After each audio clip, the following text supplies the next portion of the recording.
Yo, what's good, right? Yeah. Yeah, What's yeah, yeah. going on?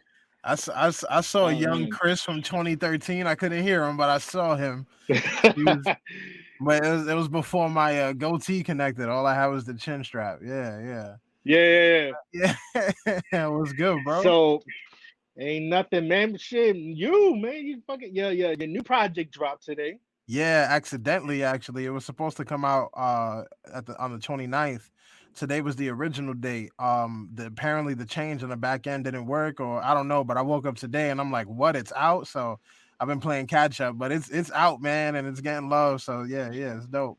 Yeah, like not like when I realized that it dropped, I'm like, oh shit, I gotta listen to this now. So you know what I mean, listening Facts. to this and to just jump right into it. Um, announce the title of your project, please. Yeah, SIBB is the acronym. It's Self-Inflicted Bubble Boy.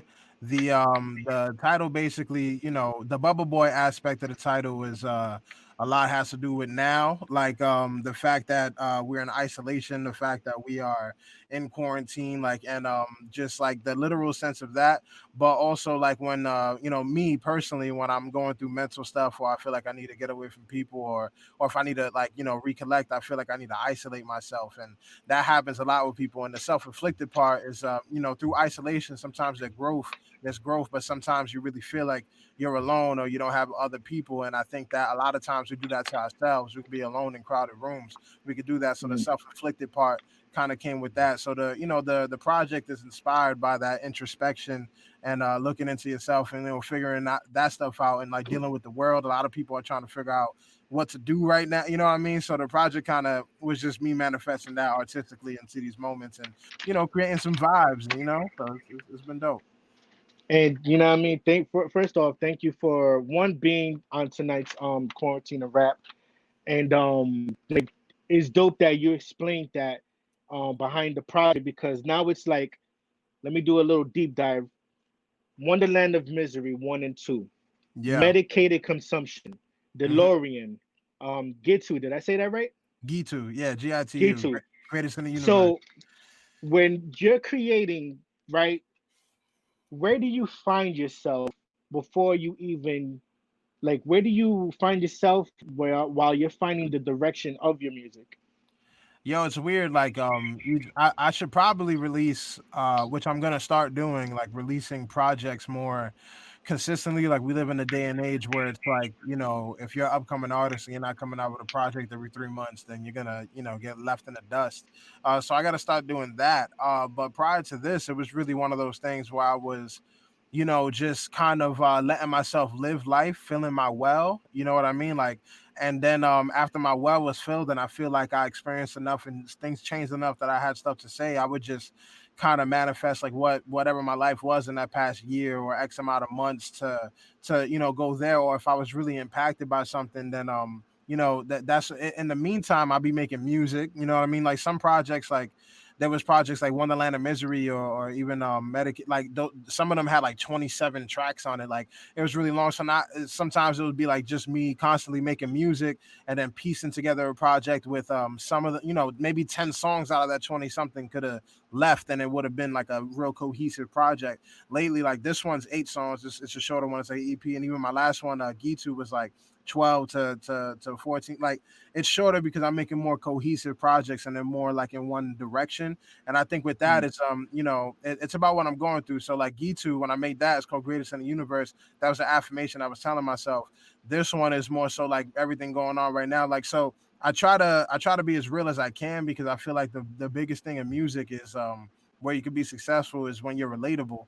And the best way to be relatable is to actually talk about what you actually feel. That's why people have writer's block because they're trying to not talk about what they actually feel because they're trying to fit a mold or they don't think it's good. Like me, I'm just trying to package my life and my experiences and articulate it in a way that's digestible for people. So that's this, you know what I mean? But it's not easy coming up with it, with a concept, as long as you have Yeah.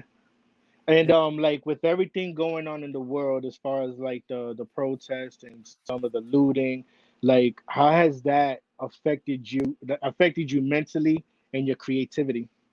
Yeah, it's been it really made me more conscious of my voice. I've always been conscious of my voice and what the impact that it's able to have and the influence and how I could use it to better people and how I could use it to help in my experiences. But now more than ever, even more so, it's like, yo, my voice is a powerful thing because I have a platform to spread awareness about something that's just not from my perspective, but this is a worldly perspective. We're actually living through a revolution, things that we read about in history books that's written incorrectly and by the victor. I'm very interested in hearing how they write about 2020. You know what I mean? Like, and living through it is one thing because I'm sure with people who live through certain things that's in history books that they read it back now, they're like, that's not how it happened. Like, so like like definitely being a part of it and trying to see how I could be more a part of it. Pieces of me felt hopeless, even seeing the state of the world, me maybe being a little pessimistic about the powers that be.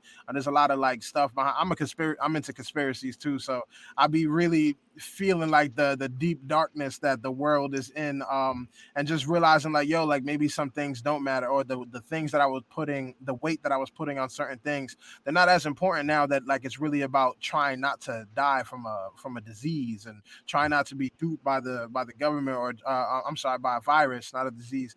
And then trying and then also like trying to use your voice to speak out against racial injustices and inequality. And like, yeah, it's crazy. Like, I've been feeling the swarm of emotions, but it's also made me feel more purposeful and targeted. Like, yo, like how can I be better? How could I be more? How can I be more of a voice right now? Who do I want to be? What do I want to represent? And how can I do that? So, it's been an introspective time, you know what I mean? But just navigating it. And like you mentioned the history books, right? Mm. And I know you have a nephew. So how do you feel about the school system and their history books? Do you feel like he's going to get the chance to really know what's going on, or do you think that the school system is going to water it down for School whatever their reasons are? school is pointless, honestly. Like school is really one of the, like, you learn some basic stuff, but like you don't really learn about life. I think it's really the parents job to teach kids what they really need to know. And school, what it taught me the most is how to interact with others and like social dynamics and things like that, like the actual interactions I have with other children and people and authoritative figures who felt certain things, and dealing with those navigations and being out on your own. But the actual, like, I haven't used the Pythagorean theorem since I graduated. You know what I mean? I still kind of know it, but I don't use that. You know what I mean? And I don't think that he's he goes to public school. A lot of people go to public, like, our funding, especially where we're at, it's not good. You know what I mean? So it's really one of those things where they don't care. They're gonna teach you just enough. School is basically them showing you like how much can you conform, how much can you fit this, how much, and then afterward, if you conformed enough, then here's this piece of paper that makes you feel, or makes other people feel like you're more qualified than other people. Like, there's some A squared plus, yeah, exactly, yeah. There's some people who are way more qualified, who are self-taught, but they don't have a degree, but they are way more qualified, but because they don't have this piece of paper that it's crazy. And America is one of the few places that charge this much for schooling and things like that. So it's like, it's really just a scheme, and it sucks knowing that, because I don't have kids. We try to enlighten him as much as we can, and for what it's worth, my nephew is incredibly enlightened for his age and just how he is. And when I have kids, I'm speculative on homeschooling, or at least some sort of thing that I do to make sure that they're reinforced mentally with the true history and what's actually going on, and why they're teaching them the wrong things and what it is. You know what I mean? Because it's too much. So that's when they're being molded and it's incorrect. So yeah, it's weird, man. Yeah. It's weird. Yeah. All right. You the whole going back to the whole thing of being an artist and feeling like nowadays you got to put out a project every 3 months or so. Let Yeah. me ask you, how do you feel about albums and mixtapes? Do you feel like the concept behind an album and a mixtape is dead? It's your interpretation of it. I think the defined lines, like the line definitely got blurred since the since the early 2000s, and when it was really obvious what was a mixtape and what isn't. There's still the classic mixtape now where it's a bunch of beats that's already been used and it's put out on free platforms and things like that. Like even this like project that I just came out with, like I call them projects. I don't call them mixtapes. I don't call it an Right. album. I like really, and you know what it is that like again, like I built a studio under my bed. It's in my room. Like the access to these tools are so much more readily available than it was back then, where you had to go to a studio or you had to have an engineer, you had to do certain things. Where when you were able to afford these things, you put the work behind it, and albums sounded like albums and mixtapes sounded like mixtapes because there was a clear difference in budget and different stuff. Like now, like I could make a whole mixtape and make it sound like an album and do it in my own room, like the quality of it, like all this stuff. So it's really about what, like me personally, the way I define it, like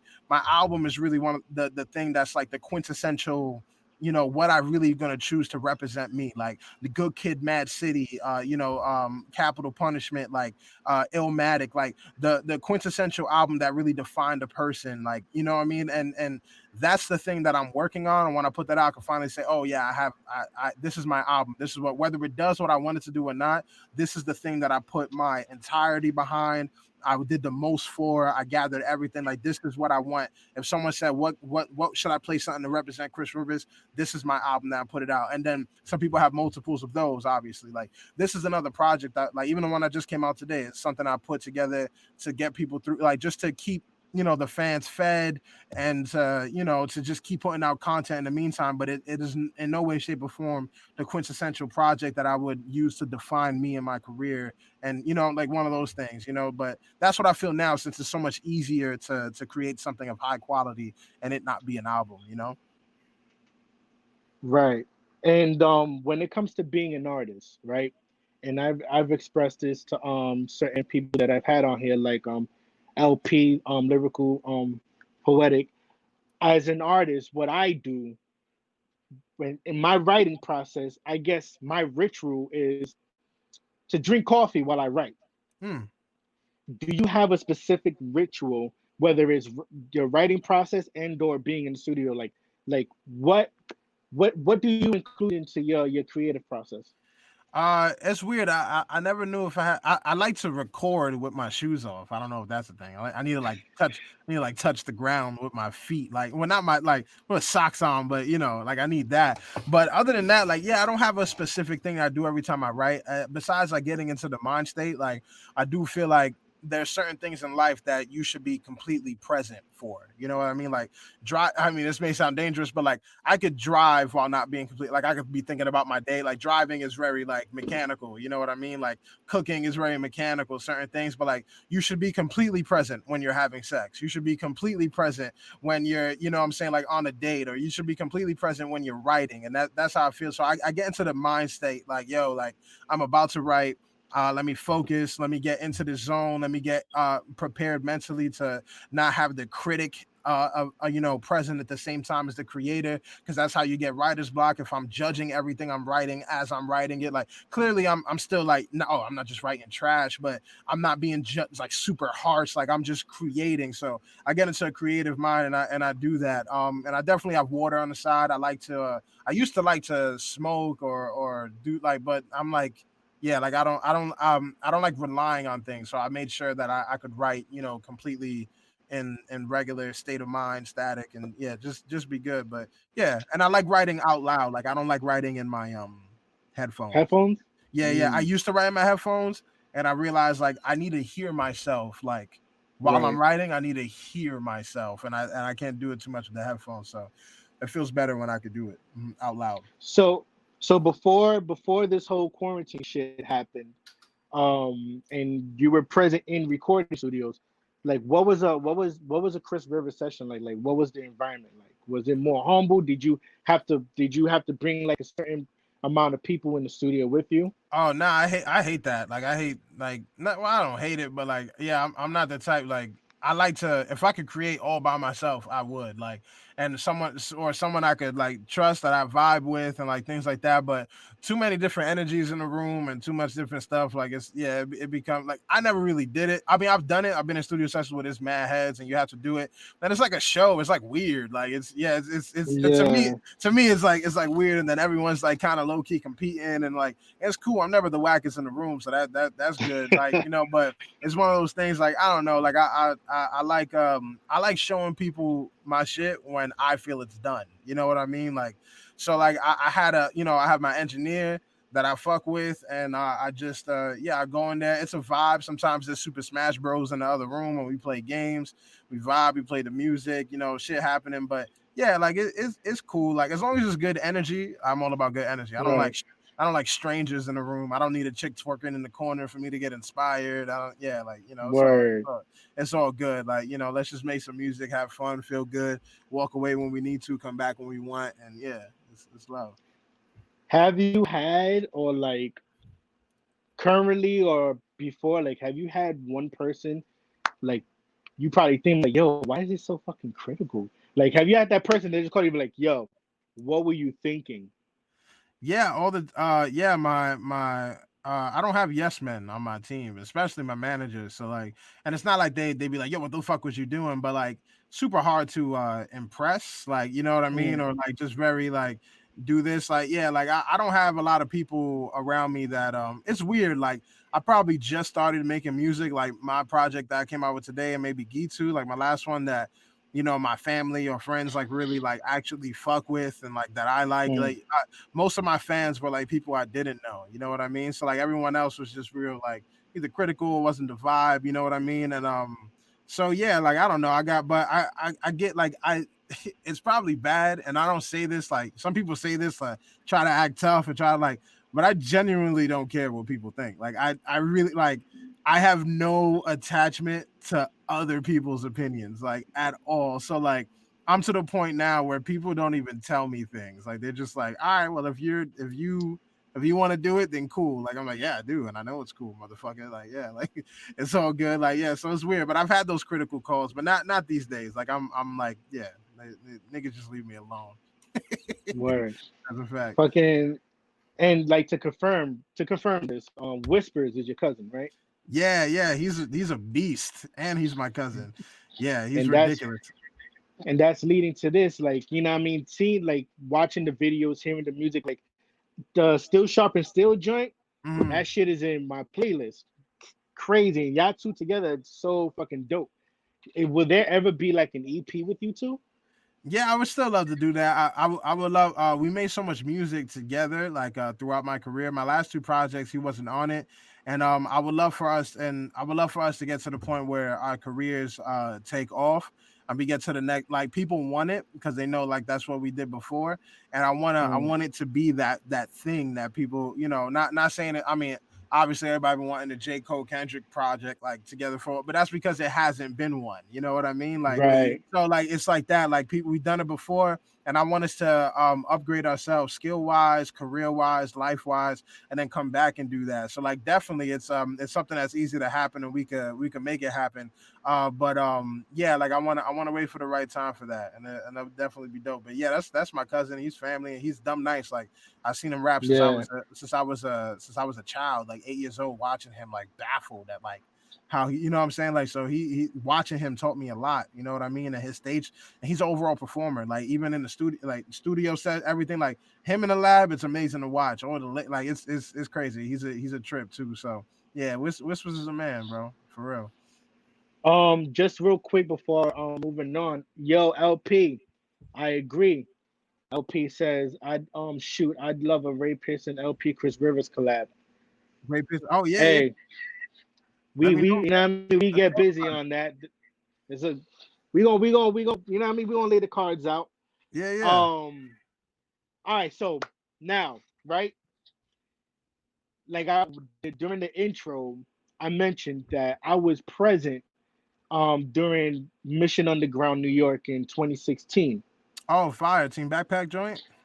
Yeah, I was there to watch the OCD cipher, Was that the and first even one that, or the second one? no, the second one. Second one. Heard. So that was the one that you brought the gallon of water on stage. We was all cutting ass on each other. Yeah, yeah. Bro, that shit was so sick. And right after that, I was actually standing outside, and I saw you come out there, yo, Chris, yo, dope shit. Yeah. So how did y'all link up?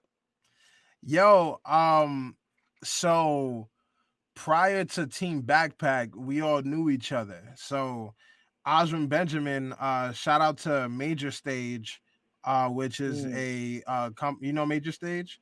But Yeah, I performed for them once. yeah, shout out to them. They're for anyone who doesn't know, they're you know, a company that puts together shows a lot of time at SOBs, different spots, and you know, upcoming artists, indie artists, etc. But we was doing a performance together. They worked with him before and they worked with me before, and they thought it'd be dope to do something together. So they actually brought Alvin Benjamin to a studio session of mine, and we were supposed to, you know, talk about music, but literally like we sat down for like 2 hours.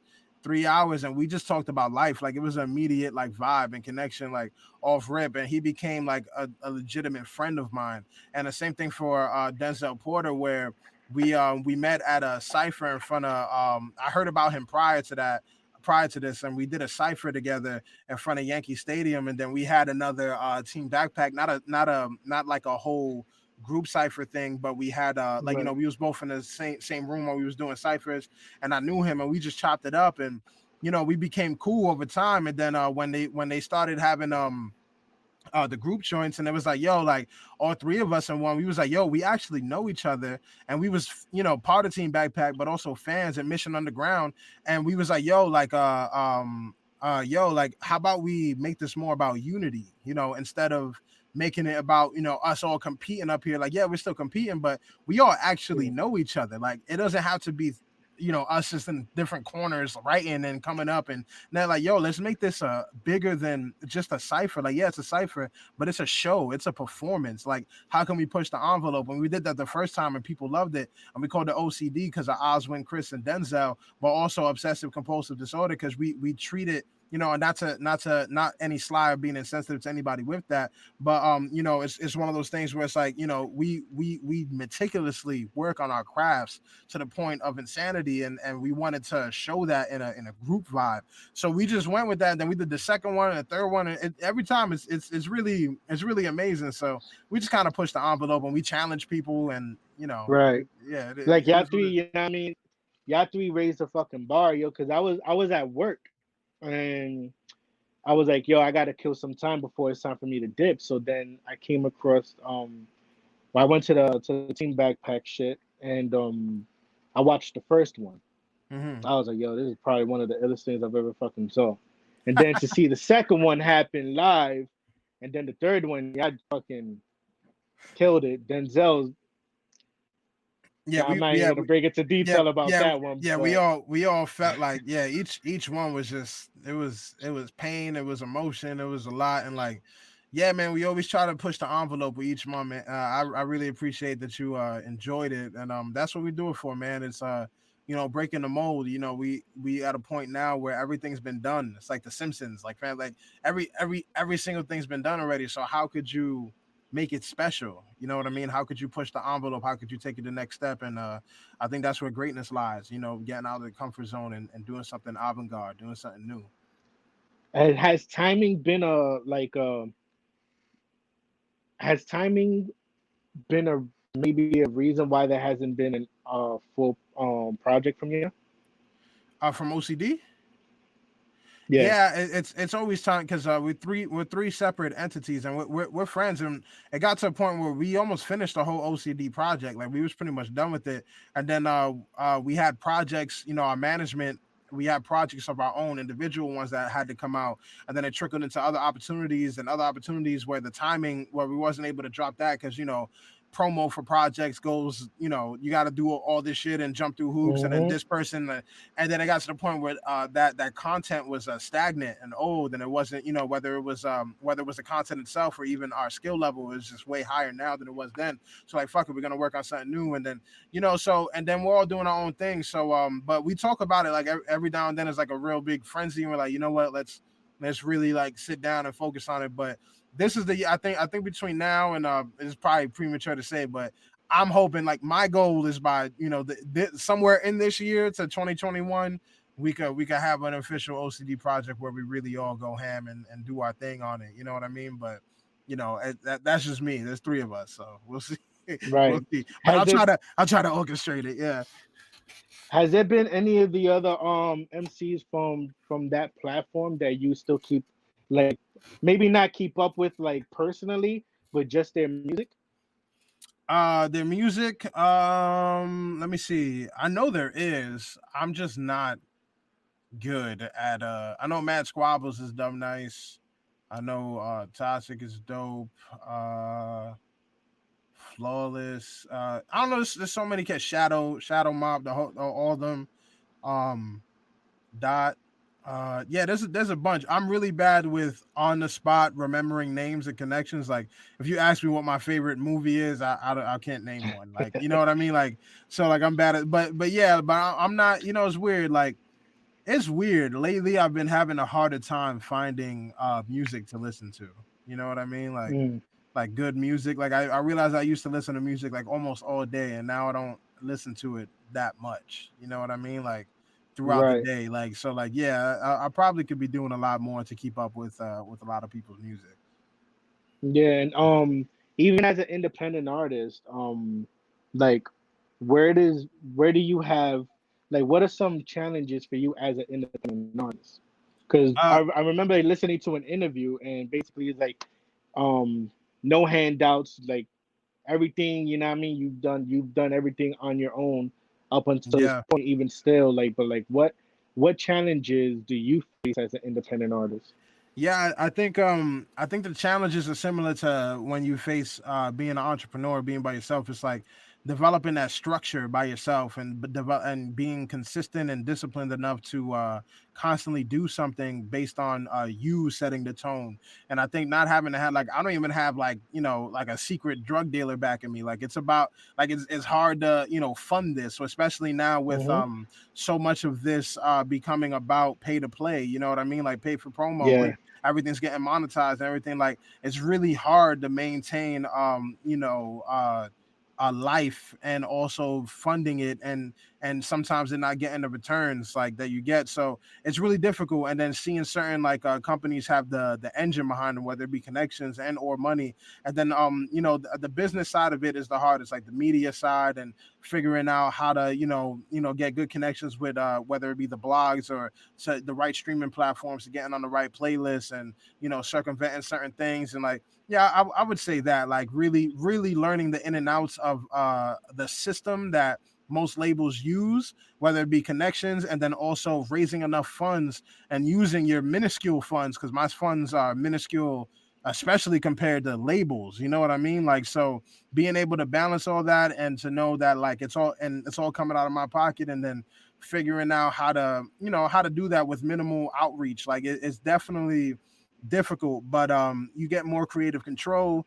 You get more of the pot, regardless of how big the pot is. You get a bigger percentage of the pot, and yeah, you figure it out. But once it's off the ground and it's running, and you do figure it out, that's when it's a blessing to be independent. Up until that point, it's a little bit of a crisis situation all the time, trying to figure out how to make it sustainable and good. You know what I mean? But as long as you got the right team and the right headspace, and you really know like what's actually effective, not like just doing shit just to do it. Like I was at a point where I had people like, yeah, you got to just be in the studio brick and night and being there all the time, and it's just like, yo, like I know better ways to manage my time than just like I don't want to just be in the studio on break night, not recording, like Hmm. just to say I did it. Like, you know what I mean? Like just Right. not like, oh, go get a picture with this person, because it's like, yo, like me posting a picture with this dude is not gonna change my life. Like it's not like, how could I actually politic an organic, situation? Do I see a move from this? Who I need to talk to behind the scenes? Like learning the in and outs. And I've been doing this independently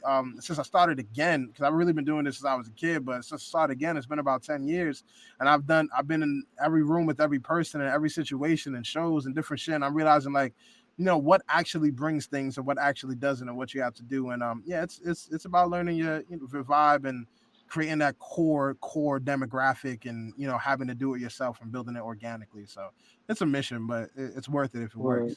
Yeah. And like being someone who I'm pretty sure has been around a lot of other artists, unsigned, independent, however people want to label them, um, going into the future, what would you like to see be done to help like to better the independent like for all the independent artists, what would you like to see done to better help them as Yeah, far as like what they can use? I think there should be a real stress, like a focus on classes as far as like business etiquette. Like there's a lot of people that's most people upcoming right now have no idea how the game works. You know what I mean? Like most people have zero idea, especially fans. Like I have fans saying me like, "Yo, why don't you just do collab with Kendrick?" Like, yo, it's not just like, "Oh, that's cool. Me and Kendrick will sound good. We should just work." Like it doesn't work that way. Like there's so many holes you have to jump through and so many things you have to do, and whether it be financial, whether it be business or politics, and so I do think that on the back end, what I'm saying, what playlist you need to get on, what streaming platforms, what actually works, how to upload your music, how to put it in certain places, how to find a target demographic, how to build an organic and niche cult following, like I'm saying, how to consistently feed your clients, like all that stuff. And I think that people, upcoming artists, need to really understand that aspect and to delegate, like how to build a team. Who do you actually need? What's the status quo? What's expected when you get a manager? What's the actual percentage they get? What's the vibe? What are they supposed to be doing? A lot of times people are getting dicked around, not knowing what their team is supposed to be doing, or one person's doing too much, or I do think that there's a fundamentals, like a 101, that we need, just so we know that we're doing the right thing. And then there's a lot of people doing the right things who don't get the opportunity. So I do also think that there should be platforms. There's certain platforms do it, like Team Backpack and World Underground and World MC. Like they're one of those things that they give people an opportunity. Like upcoming artists has a larger platform. Sway sometimes gives people a larger platform. You know what I mean? Like certain things like that, where I do feel like there should be a place that people could go, that there is valid opportunities for people putting in that work and are able to get their music out there and to be on more of these playlists and things like that, to give people the shot, the chance, where it's not all politics and a money game, where it's not as guarded and gated as people may not realize. You know what I mean? To give some people an actual chance. I think that needs to be the case. You know what I mean? But first and foremost, that 101, the how to be successful in the business 101, I think a lot of artists need that and should get that, and to be self-efficient. You know what I mean? Like get your own And studio. Hmm. like this is a stupid ass question, but I'm gonna ask it because how I feel about it is I think it's stupid. But how do you feel about people using strip clubs as the new A&R? I think if that's your type of music, then that's like, if that's your vibe, like if you're genuinely the type of person that's like, I want to be in the strip club and I want to make music for the strip club and I want to do that, then like, yeah, go ahead, do that. And a lot of those artists are, I feel like some of the most successful artists aren't strip club artists. You got Kendrick, you got Cole, you got certain people that's really respecting the certain things that you're probably not gonna hear them bumping. Like you're not gonna hear Eminem Lose Yourself in a strip club, or it's just not gonna Mm. play. So you got to know your market and know your demographic. And I think that, the normal market, like that route, when you're talking about, bitches and drugs and gangster shit and pussy and money and like all this shit, like, if that's, and to that tempo and to that beat, if that's what you do, then that's not a problem, because there's some people, they can only talk about that. Some people can't get deep and they can't get conscious. So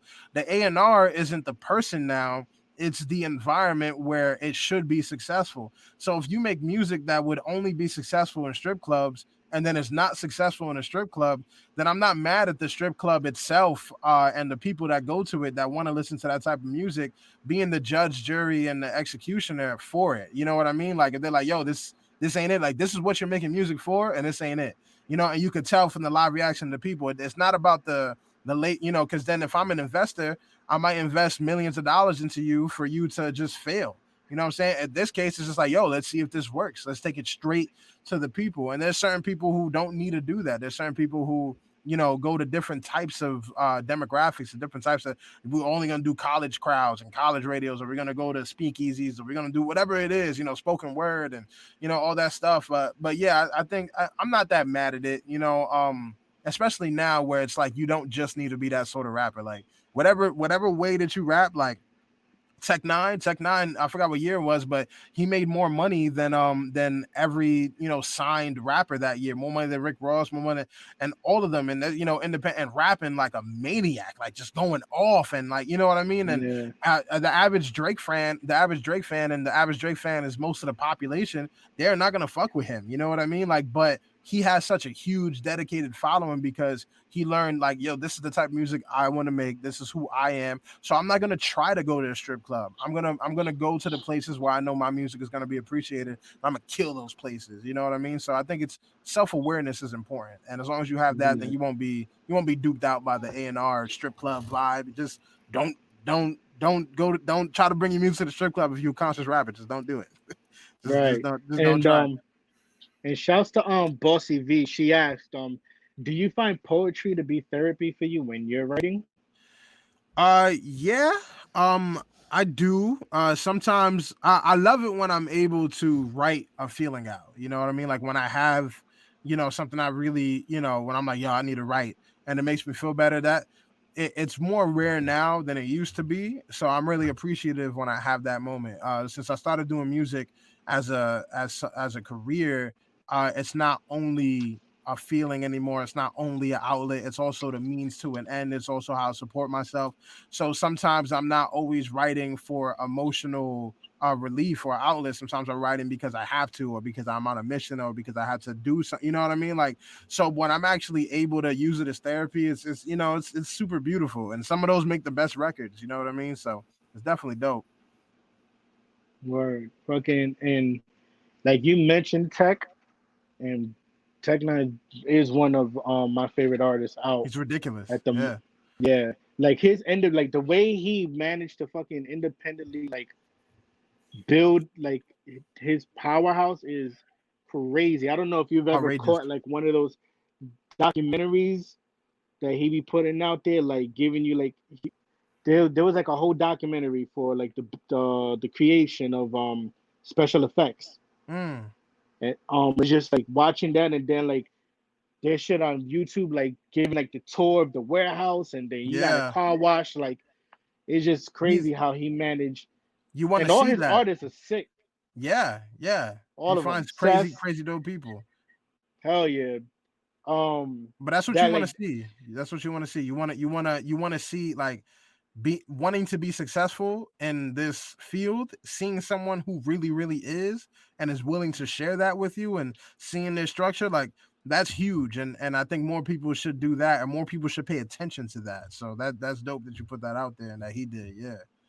yeah, fucking, and not even only him too, but like Snow the product. Like when Double XL didn't put her out there when they had the chance to as one of the freshmen. Then it's like I'm watching the 105.1 interview, and I forgot her name, but she's talking about like what they looking for when they're picking these artists. And it's like, what are you guys talking about? This chick damn near tours the entire year, sells her own merch. She got the inventory, the vlogs, like she's doing all of the above. And it's like when they didn't put her out there when they had the chance to, it was almost like damn.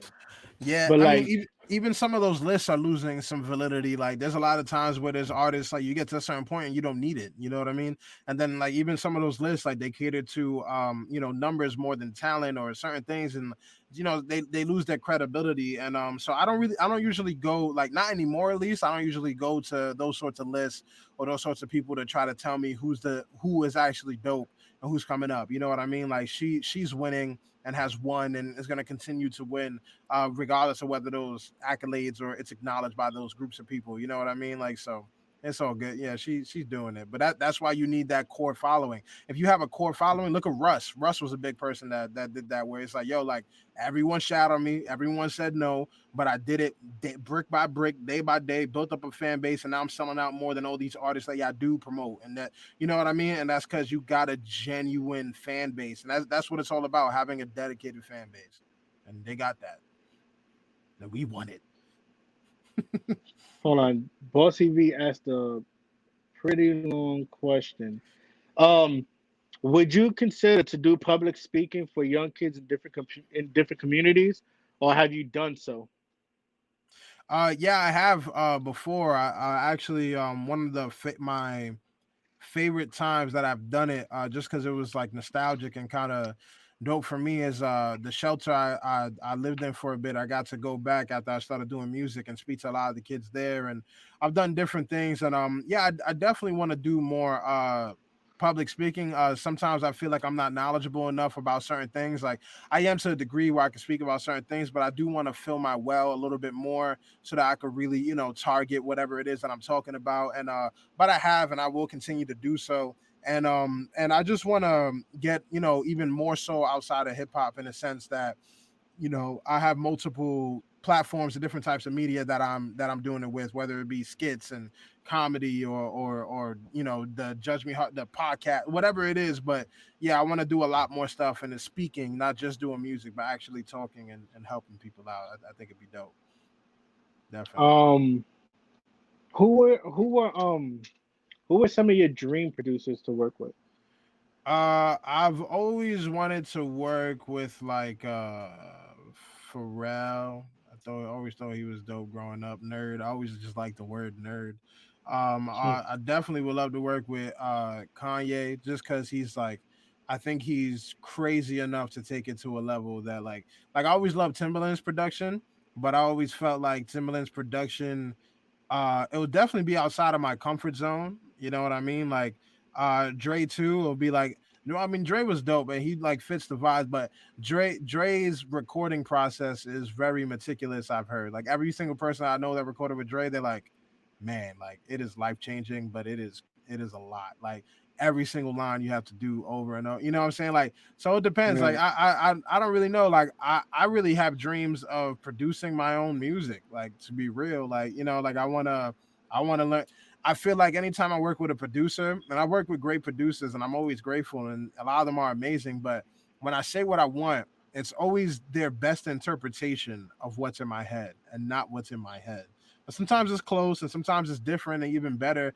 But I want exactly what's in my head and I want to be able to do that. So I'm learning how to produce now because if I could get to the point where I could take this and put it there, and then, yeah, I think I Yeah. think that'll be amazing. Yeah.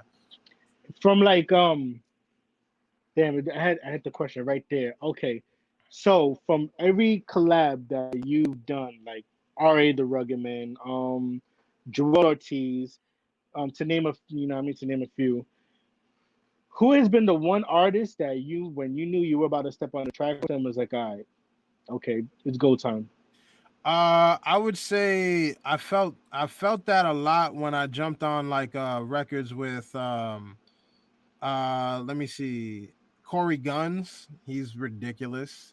Every time I did a record with him, I was like, fuck. Let me see. Yeah, like I'm like, damn. Even Oswin is ridiculous. Happened a lot with Whispers.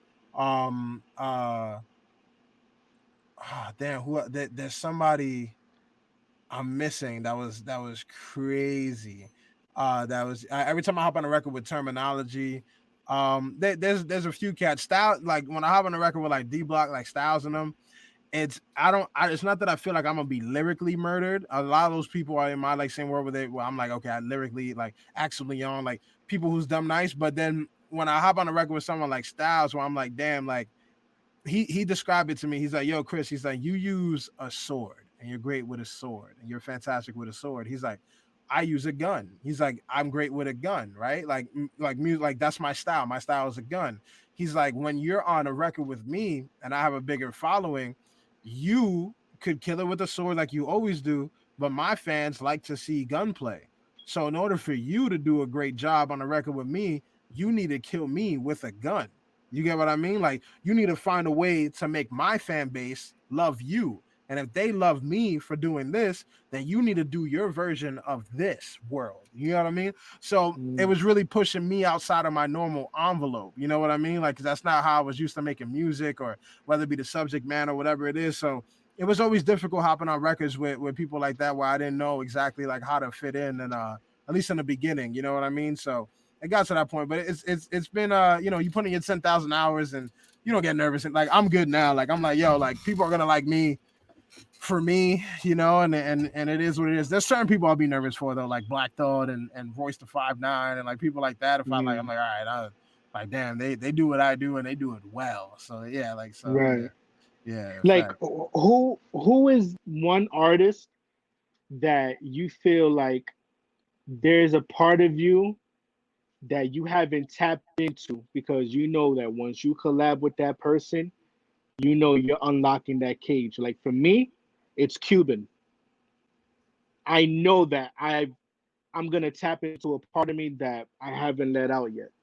I feel that way about like if I ever got on a record with Eminem, if I ever got on a record with Lupe Fiasco, if I ever got on a record with I think those two the most. I think because Eminem, I know he's like that's yeah, like I know I could rap, but I would severely push the envelope on all of my abilities if I had to rap with him because he's the most I think he's the most technically best rapper. Like when it comes to putting words together, Right, I think he's the technically bad. I say technically because I think Lupe is like the best like he's his depth is endless. Like Lupe will bring me to a place where I'm like, all right, cool. Like I need to make this entire verse a quadruple entendre, and there needs to be overlapping metaphors with symbolism, and there still needs to be a story that's cohesive. Like I would write the most poetically Harvard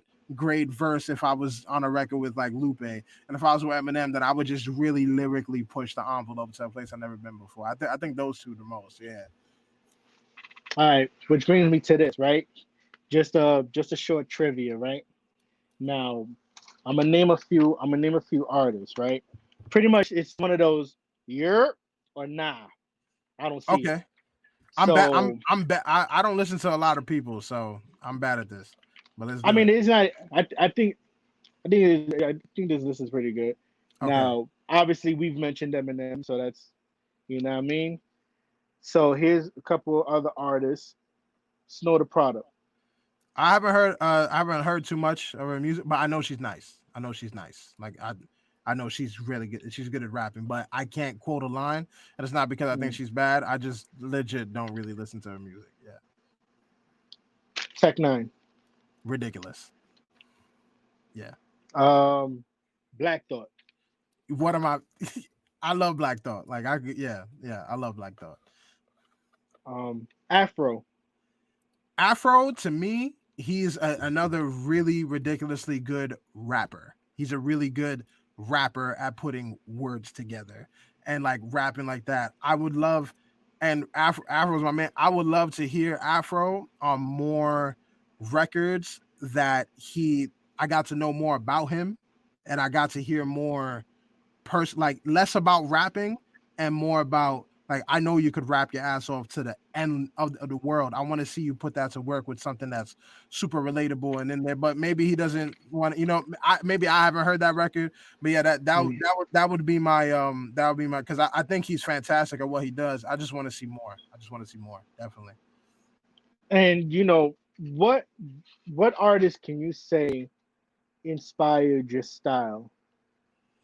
I like to I don't know. I really love Andre Three Stacks.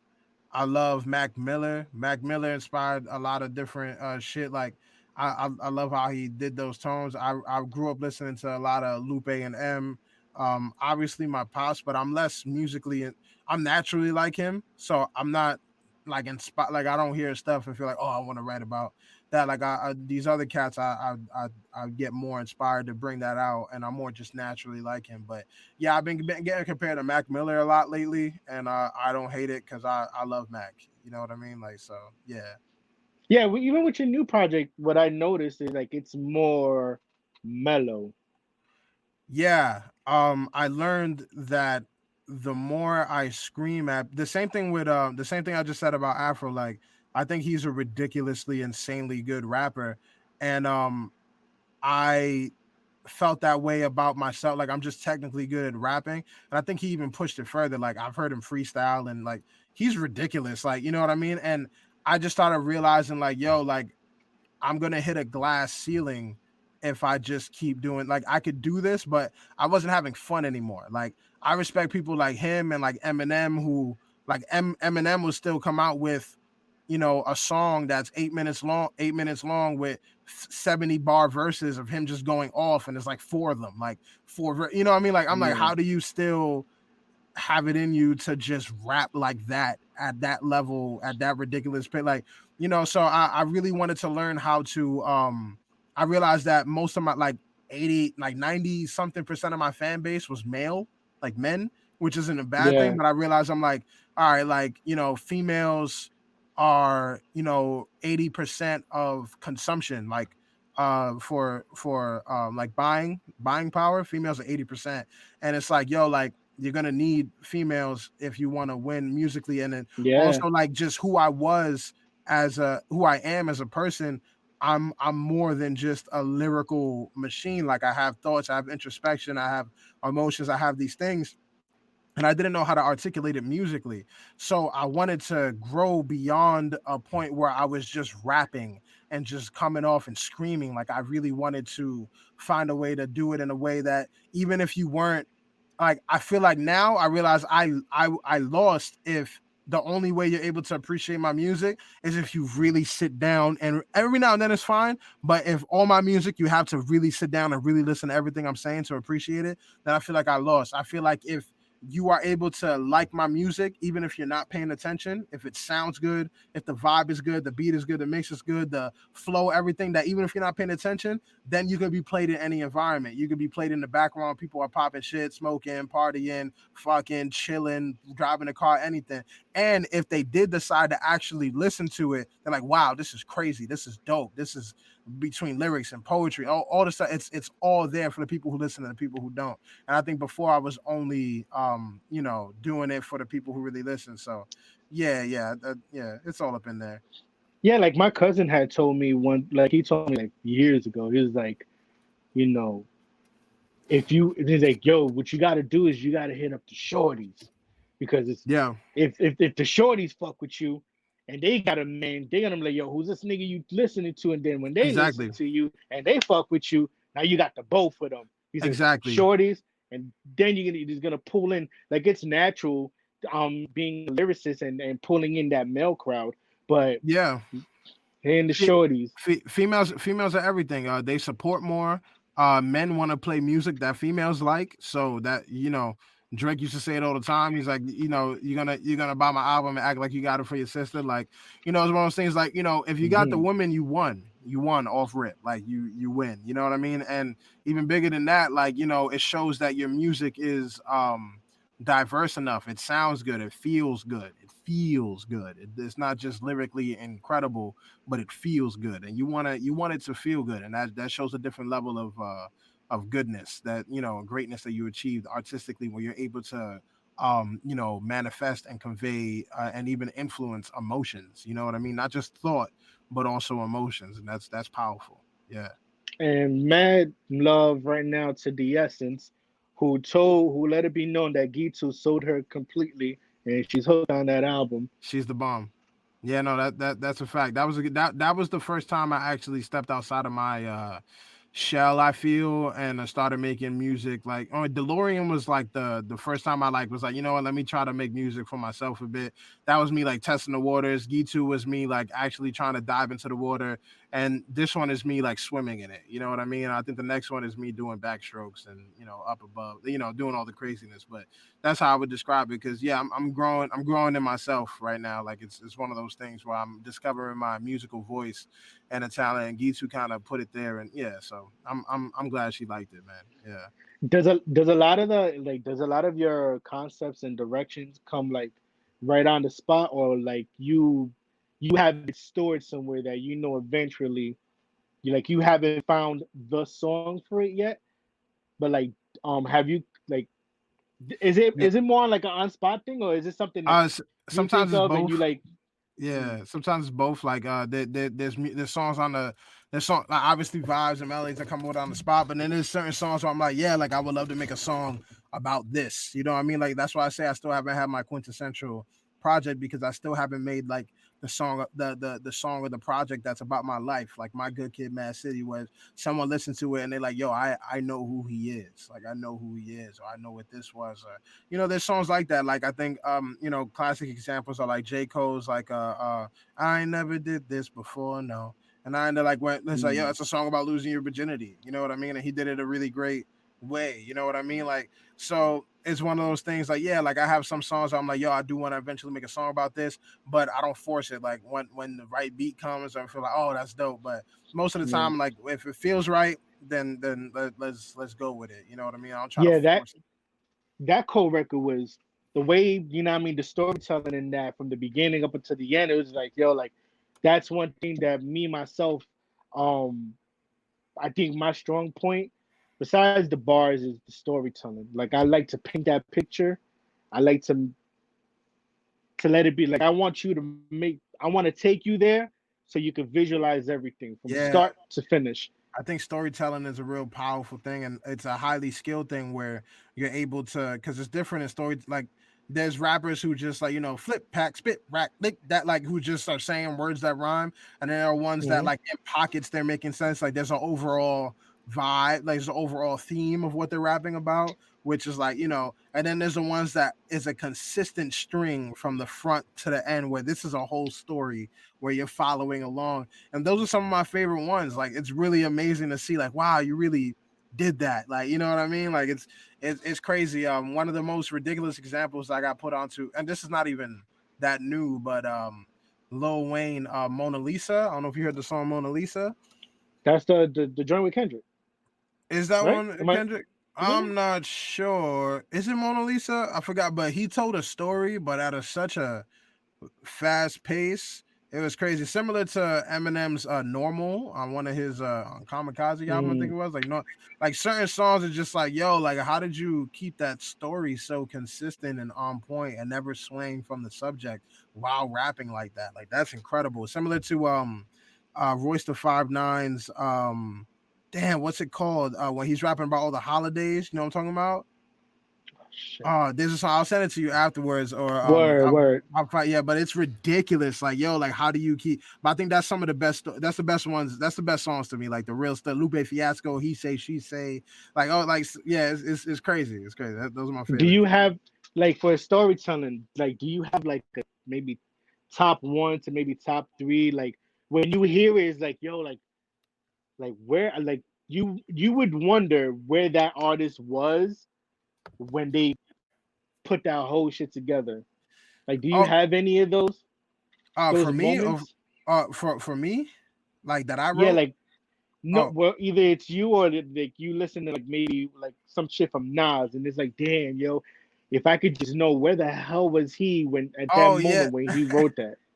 Yeah, no, definitely. Some of the ones I just mentioned, that the Royce the 591, Nas's one where he was the gun, like I'm with the bullet. I'm just like, okay, yeah, like how did you even, like, you really stood that whole time and thought about that? Like same thing with Lupe Fiasco. He does that a few times. The cool put you on game when he's rapping from the perspective of money. He say she say, like I love he say she say because from the title is even so clever, but the first and the second verse is exactly the same, but from two different perspectives, from the mother's perspective and the son's perspective. And I just thought that was so dope to be courageous enough to take a song. And I think it's because he's influenced by rock music, because rock music does that a Mhm. lot. Where I don't know if you heard the song "Mr. Brightside" by the Killers. Like I'm coming out of my cage. I don't know if you do listen to rock music, but a lot of times in rock music they'll have the verses are exactly the same. Like you don't notice because it's just done so well. And he did that in He Say She Say, where he's rapping from the perspective of the mom, where it's like talking to the dad, like, how can you not do this? And then the son talking about the son, then the son's rapping from his perspective, and it's the same exact verse, but the words like I or him or she, like it's different, and it's just so fucking clever, like, and so well made and impactful, and like, or hurt me so, like, yeah, like there's a few times, man, like, yeah, I definitely, I love when people do that. I love, one of my favorite records from my pops is Punisher, punish me. I've been so Oh, bad. Won't you come back? yeah, Yeah, like classic. yeah, classic. And like he's telling the whole story about, like, you know what I mean? Like, and just, yeah, it's just craziness, man. Like I love good stories. I love good stories. Yo, shouts to the big bro Craig. He said, "Would you ever remake any of your pop songs?" No, not at all. Nah, I don't think so. Like, I think my pops is so, like, like I think he's legendary to the point that, like, I don't want to touch his, like, I literally can't add anything to his, like I can't add any, like he hit the ceiling, broke through it, and then hit the stars, and then hit the edge of the universe and broke through that. Like, I'm not adding anything to his anything if I do, like, you know what I mean? The best thing I could do for his legacy is to establish my own and that shows that gives contingency and power to his bloodline. And you know what I mean? Like that's what I could do. But remaking his records, like it's never gonna hit the way that it hit originally from him. You know what I mean? A different time, Right. and yeah, it's just different. So I like to, if it's really really good ice cream, you don't put sprinkles on it. You know, and in this metaphor, I'm a sprinkle. Yeah. Yeah, I've never heard some shit like that. You never watched Kids Next Door cartoon? Nah. Ah, that's why. Yeah, yeah, yeah. That's that ice cream sprinkle analogy. But I just wanted to be the sprinkle in this metaphor, so it's cool. Word. Fucking damn, there was something really on my mind. Yeah, threw you off Um, with the sprinkles. totally.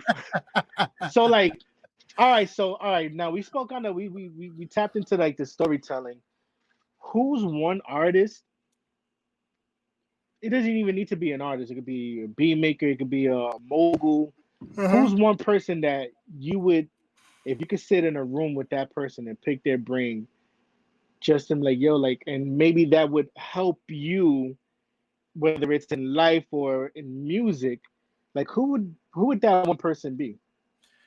Um, it would have to be like something really beneficial. I try to think about who's doing it right now. Like it's weird because like I would love Kendrick's situation in the sense that he could stay completely low key and ghost out, and then when he does come out, the world is just in a fucking frenzy and they love it, and he's always so pivotal that he like backs away out the scene again. You know what I mean? But I would love that situation, but I don't think I'm gonna learn. Like obviously, I'll learn a lot from him, especially hearing stories about what Schoolboy Q like, because Schoolboy Q shows him his projects and Kendrick would give him wisdom and shit like that, or even hearing his creative process. So I know I'll learn a lot, but it's different. Like I think I'll learn a lot from someone like Jay-Z, Drake, like those types of people. Like Drake for his ability to just constantly create hits. You know what I mean? And to know he's a chess player. A lot of people don't realize like and I don't mean actually play chess, but I mean like in his career he makes political and conscious moves that puts him in certain positions. So his business etiquette is outrageous. But I would say, yeah, even Jay Z for building an empire, for knowing the back end of things, for knowing certain things. You know what I mean? Like, but it's hard because I could pick everyone's brain and like learn from them. But it's difficult because they'll all be in different positions. I would even love to do something like a person like Tech Nine. I think it would even be more beneficial for like right now to know like okay, like indie and on the come up or certain things like without having certain resources, without doing certain like how did you get your core following and how did you get what I mean? Like so there's aspects from these people that I would love to learn from each, you know what I mean? Like but I think the most beneficial right now would be a Tech Nine type artist or artists in that world where they are being very successful in my current situation, which is independent and knowing how to push the envelope and where to get the merch and what works and where what venues and who to talk. You know what I mean? Like shit that's from get to A to B right now. You know what I mean? Because Jay Z Drake level that's all the way by Z. And I'm like I'm Yeah. still trying to. I'm in my ABCs right now. I'm not in the yeah. And being someone on the, like, obviously as a fan, from the outside looking in, whether it's listening to your music or even listening to Tech, and knowing that empire that he got with fucking Seth's crew and Mayday, and listening to all the artists that he got under that umbrella.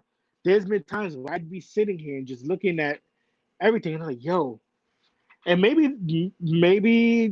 this is just me as a fan, just for music, and I'm like, yo, I think Chris Rivers would fucking kill it if Tech Nine signed him. Yeah, no, I definitely kill it in that environment.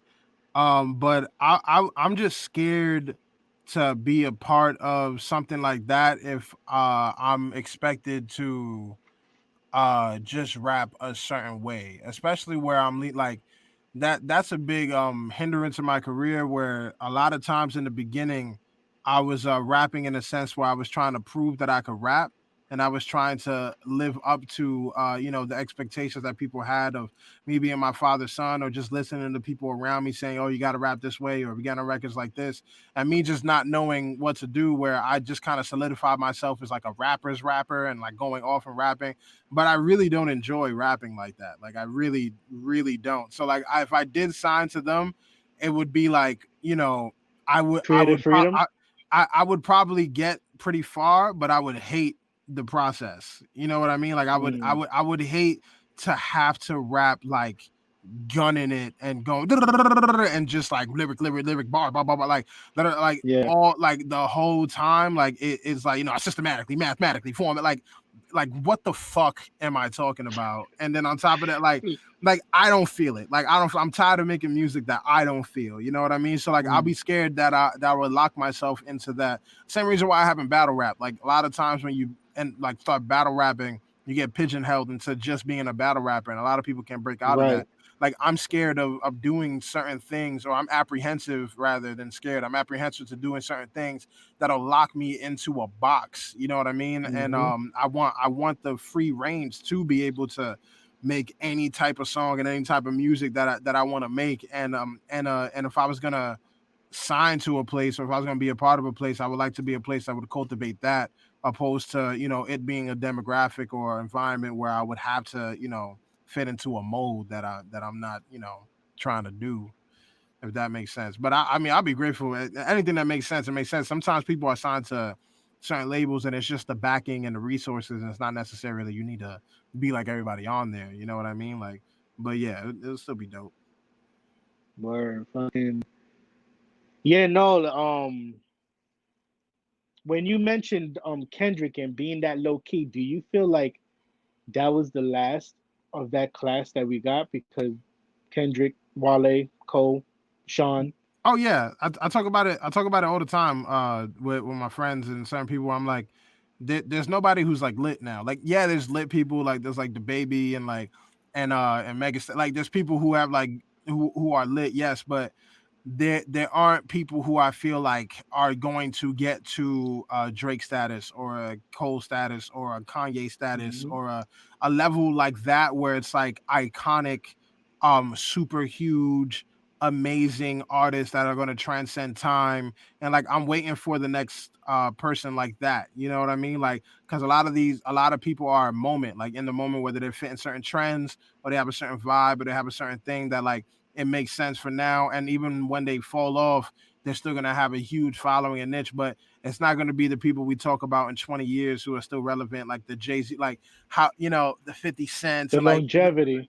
the longevity and the iconic status where it's more than moment music, where they're not making music that's good in the moment. There's timeless music where Right. you're gonna listen to it again. A song that was made today, I still listen to when it all falls down by and I know every single word. If I haven't heard that shit in 5 years, if it played right now, I know every single word.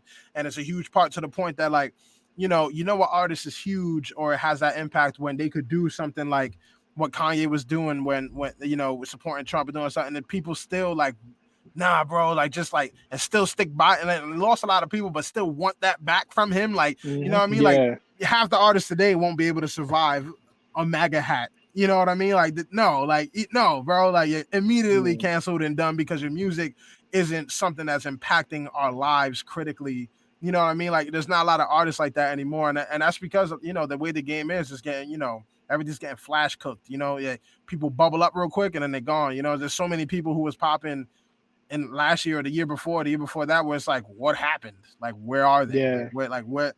You know what I'm saying? Like, what the hell happened? Like, like, where is this person now? And it just is the case, and I just be waiting for those. I don't know if there's a lot of, I don't know if it's because of the game or because of how shit is, but yeah, there's not a lot of people who's like that now. You know what I mean? Like, yeah. Right. If there's anything that you can get, like, if there's anything that you can drop on in the indie artists, like, what would you like advice? What would you tell an indie artist or a group of indie artists to help them along their journey? Uh, One, first and foremost, love what you're doing. Definitely believe in yourself throughout the way, Get a plan, get a team. If you don't have a team of people that you genuinely trust and that you can delegate things to, then definitely learn how to do. And I do, even if you can delegate things to your team, definitely know how to do a lot of this stuff yourself. I do recommend that heavily. On a separate note, I do feel like artists, like, you need to really cater to your fan base. Like, really, really cater. Like, whether it's those 5 people that fuck with you or those 10 people, like, why? And really cater to them and be creative with your content and be courageous with your content. Those two things, because you want something that's going to separate you. And not everybody is the most lyrical person, not everybody's the most handsome or the most fly or the most whatever, but you could be, you're the only person that's like you, and you could be the best version of yourself. So figure out what you could do that makes you you, and why do people love you and why they come back, and really, really feed them, because it's going to be there, like Russ and like certain people who the radio's not going to pay attention, blogs aren't going to pay attention, you might not be getting certain opportunities that you want. But if you got 5 fans and it turns to 10 and it turns to 20, and these are dedicated followers, where even if you may not have a million fans, you may not have a million or 10 million followers, but if you have 10,000, 100,000 people who religiously love you and buy everything that you say, you have 100,000 people who really, really fuck with you, and you put out something for $10, that's $1 million every time you put something out. If you have 100,000 people who really, really, you know what I mean? Like, if you have 10,000 people who really, really fuck with you, and you have $100 worth of content a year, you know what I'm saying? You have $1 million.